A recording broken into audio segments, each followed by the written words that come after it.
Selamat pagi Pak John dan selamat pagi teman-teman. Pada kesempatan kali ini, kami dari Grup E ingin menjelaskan tentang Securing Information System atau yang diartikan mengamankan sistem informasi. Terlebih dahulu, perkenalkan diri kami.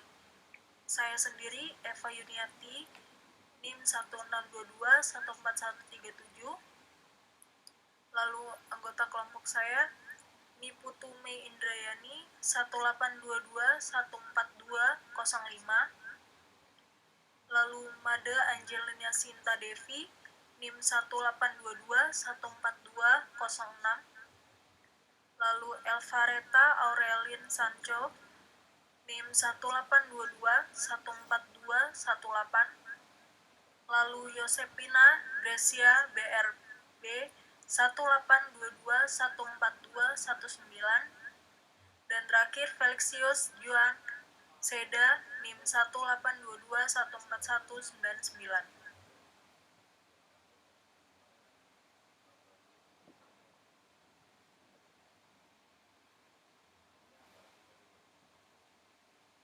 Baik, pada materi yang pertama yang membahas tentang System Vulnerability Enables atau kerentanan dan penyalahgunaan sistem. Tahukah teman-teman apa yang terjadi jika kalian menautkan ke internet tanpa firewall atau antivirus? Wah, hal tersebut sangat berbahaya sekali karena komputer kalian akan dinonaktifkan dan perlu waktu yang lama untuk memulihkannya kembali. Komputer sangat membutuhkan antivirus. Hal tersebut mengacu pada kebijakan, prosedur, dan tindakan teknis yang digunakan untuk mencegah akses tidak sah.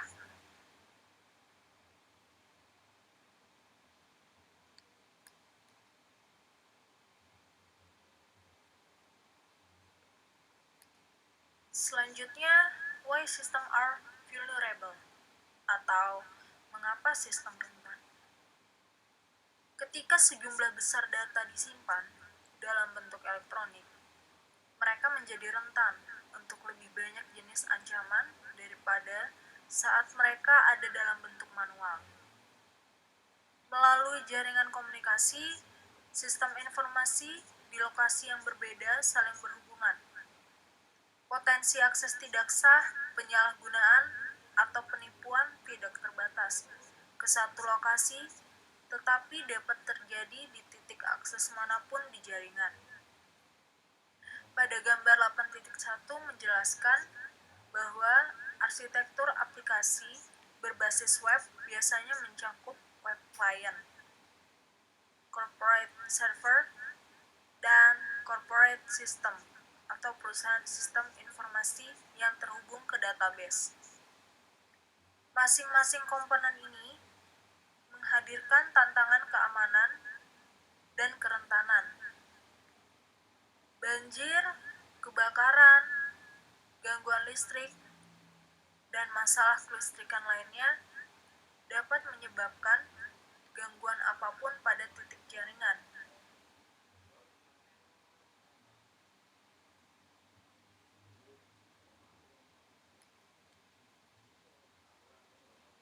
Baik, selanjutnya Internet Vulnerabilities atau kerentanan internet. Jaringan publik yang besar seperti internet lebih rentan daripada internal jaringan karena hampir terbuka untuk siapa saja. Internet sangat besar bahwa ketika pelanggaran benar-benar terjadi, hal itu dapat memiliki dampak yang sangat luas. Saat internet menjadi bagian dari jaringan perusahaan, organisasi, sistem informasi, bahkan lebih rentan terhadap tindakan dari pihak luar. Komputer yang selalu terhubung ke internet dengan modem kabel atau jalur digital subscriber line atau DCL lebih terbuka untuk penetrasi oleh pihak luar karena mereka menggunakan alamat internet tetap di mana mereka dapat dengan mudah diidentifikasi. Dengan layanan dial-up, Alamat internet sementara diberikan untuk masing-masing sesi.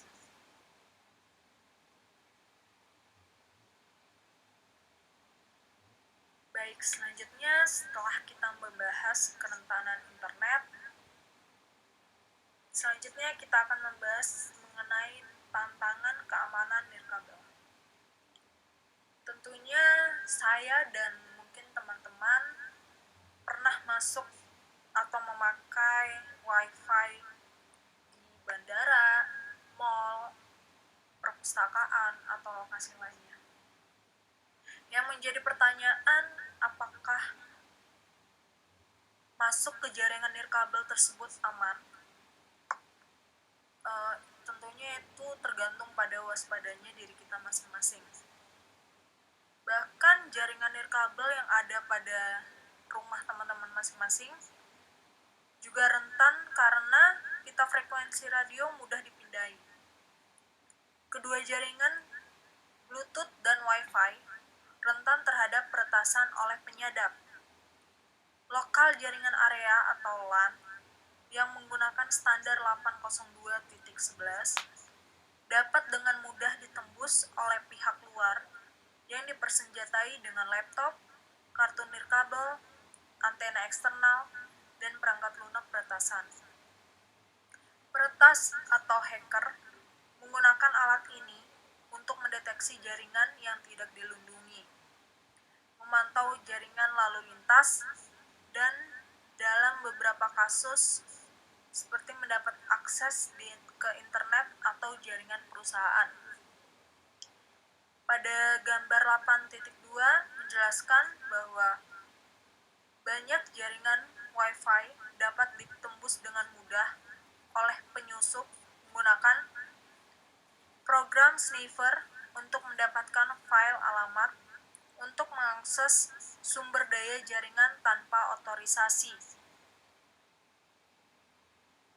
Baik, selanjutnya kita akan membahas mengenai malicious software, virus, worms, Trojan horse, and spyware, atau perangkat lunak berbahaya, virus, worms, Trojan horse, and spyware. Program pada perangkat lunak berbahaya disebut sebagai malware, yang mencangkup berbagai macam ancaman, seperti virus komputer, worm, dan Trojan horse. Sebuah virus komputer adalah program perangkat lunak jahat yang menempel. Program perangkat lunak atau file data agar dapat dijalankan, biasanya tanpa penggunaan pengetahuan atau izin. Sebagian besar virus komputer mengirimkan muatan. Muatan itu mungkin relatif tidak berbahaya, seperti instruksi untuk menampilkan pesan atau gambar, atau bisa saja merusak komputer, menghancurkan program atau data, menyumbat memori komputer, memformat ulang hard drive komputer, atau membuat program untuk berjalan tidak semestinya. Virus biasanya menyebar dari komputer ke komputer lain saat manusia mengambil tindakan, seperti mengirim lampiran email atau menyalin file. Serangan terbaru datang dari worm yang independen, program komputer yang menyalin dirinya sendiri dari satu komputer ke komputer lainnya. Tidak seperti virus, worm dapat beroperasi sendiri, tanpa melampirkan file program komputer lain, dan kurang bergantung pada manusia, perilaku untuk menyebar dari komputer ke komputer lainnya. Ini menjelaskan mengapa worm komputer menyebar jauh lebih cepat daripada virus komputer. Worm menghancurkan data dan program serta mengganggu atau bahkan bisa menghentikan pengoperasian jaringan komputer. Baik, sekian dari penjelasan saya. Kurang lebihnya saya mohon maaf. Terima kasih.